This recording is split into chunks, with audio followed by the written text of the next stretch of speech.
second graders, happy Friday. Happy May 1st. It is a new month. I'm super excited. We have 2 birthdays we get to celebrate this month.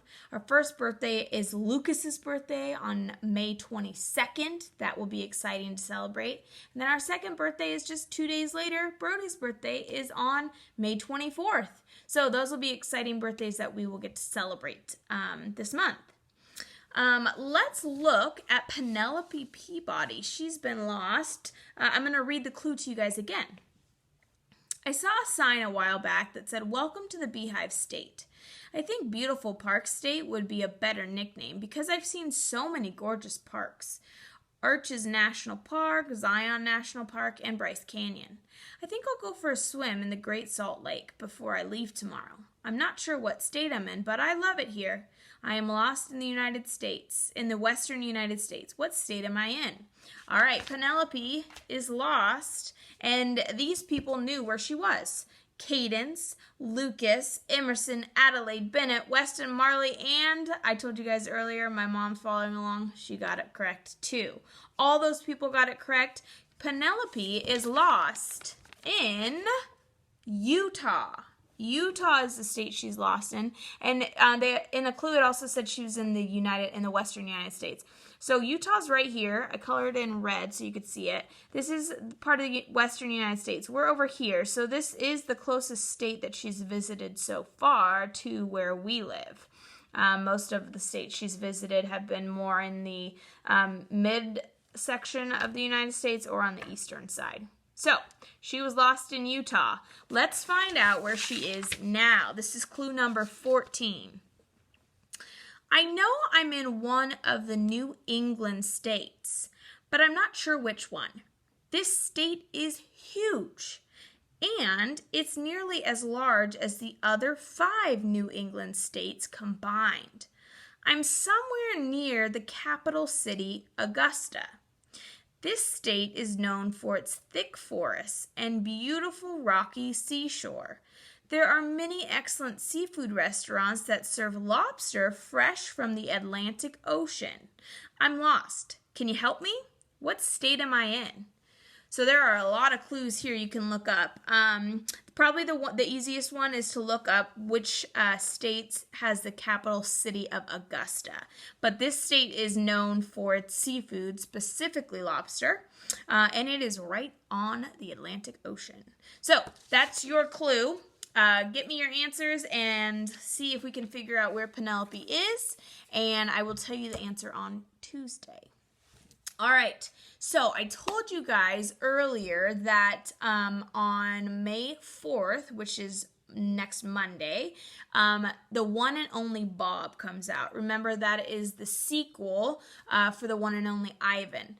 Now, I ordered it, but it won't be here on Monday. It'll probably be here sometime next week. And so then we'll start reading a chapter book. We'll read a couple chapters every time for our nightly read aloud. But today I get to read to you guys one of my favorite books, and it also was the start of a famous, kind of made a jump off point for an author. I don't have the cover. I don't have like the cover, the paper cover, but you guys know this story. This is Rosie, Revere, Engineer. And this is the first story that kind of made her famous for the other books that we've read. So this book is written by Andrea Beatty, and it's illustrated by David Roberts. Rosie, Revere, Engineer. This is the story of Rosie Revere, who dreamed of becoming a great engineer.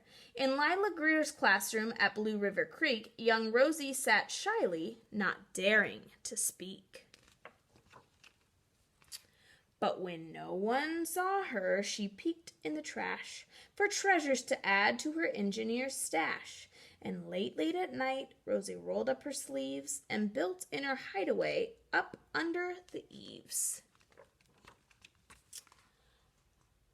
Alone in her attic, the moon high above, dear Rosie made gadgets and gizmos she loved. And when she grew sleepy, she hid her machines far under the bed where they'd never be seen. There she is in her pajamas working hard at night. When Rosie was young, she had not been so shy. She worked with her hair swooping over one eye, and made fine inventions for uncles and aunts, a hot dog dispenser, and helium pants.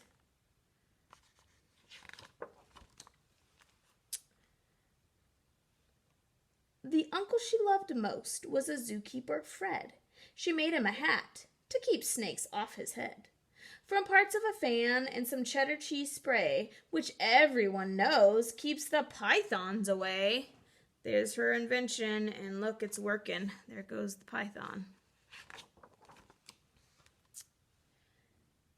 And when it was finished, young Rosie was proud, but Fred slapped his knee and he chuckled out loud. He laughed till he wheezed, and his eyes filled with tears, all to the horror of Rosie Revere, who stood there embarrassed, perplexed, and dismayed. She looked at the cheese hat and then looked away. "I love it," Fred hooted. "Oh, truly I do." But Rosie Revere knew that could not be true.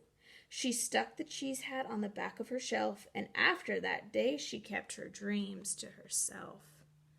So he's laughing, and she got very embarrassed by her invention. And that's how it went until one autumn day, her oldest relation showed up for a stay. Her great-great-aunt Rose was a true dynamo. She'd worked building airplanes a long time ago. She told Rosie tales of the things she had done, then the goals that she had checked off her list one by one. She gave a sad smile as she looked to the sky. "The only thrill left on my list is to fly.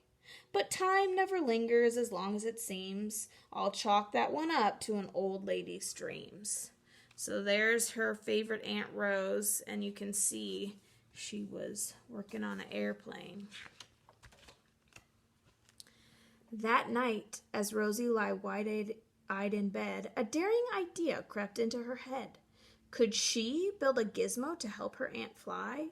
She looked at the cheese hat and said, "No, not I."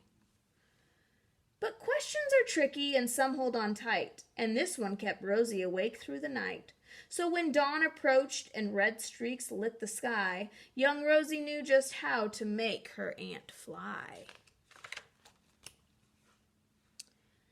She worked and she worked till the day was half gone, then hauled her cheese copter out onto the lawn to give her invention a test just to see the ridiculous flop it might turn out to be. So she's created something to help her aunt fly.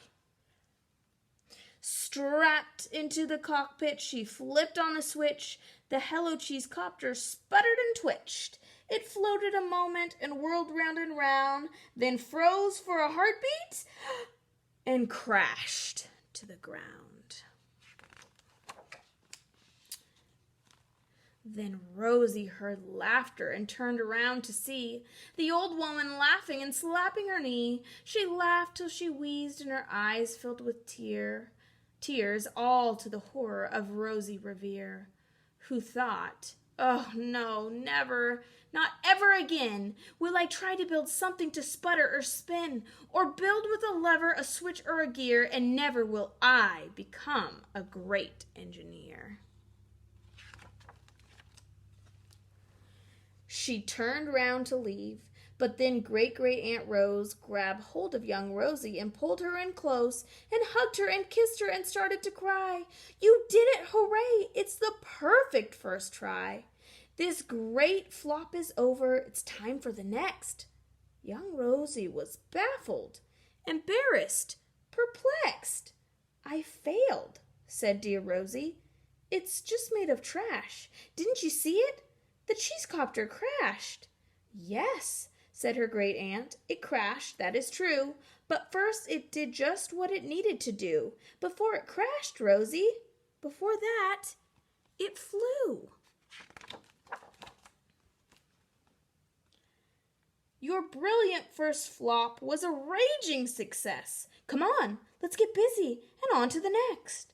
She handed a notebook to Rosie Revere, who smiled at her aunt as it all became clear. Life might have its failures, but this was not it. The only true failure can come if you quit. They worked till the sun sneaked away to its bed. Aunt Rose tied her headscarf around Rosie's head and sent her to sleep with a smile ear to ear to dream the bold dreams of a great engineer. At Blue River Creek, all the kids in grade 2 build gizmos and gadgets and doohickeys too.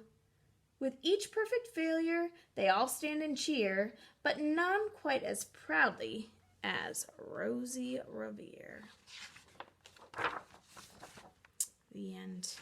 Oh, I love that story, and I think my favorite line in the whole story, and I've told you guys this when I review it all the time, is the best line is the only true failure can come if you quit. And we've talked a lot about having that growth mindset, about knowing sometimes it's not easy, we got to work hard, but when we keep working on it and we persevere, it's going to work out. We're going to do our very best, and we're just going to keep trying. So I love that story. Guys, I hope you have a great Friday. I hope you have a great weekend, and I am excited for next week. So I'll see you guys then. Bye.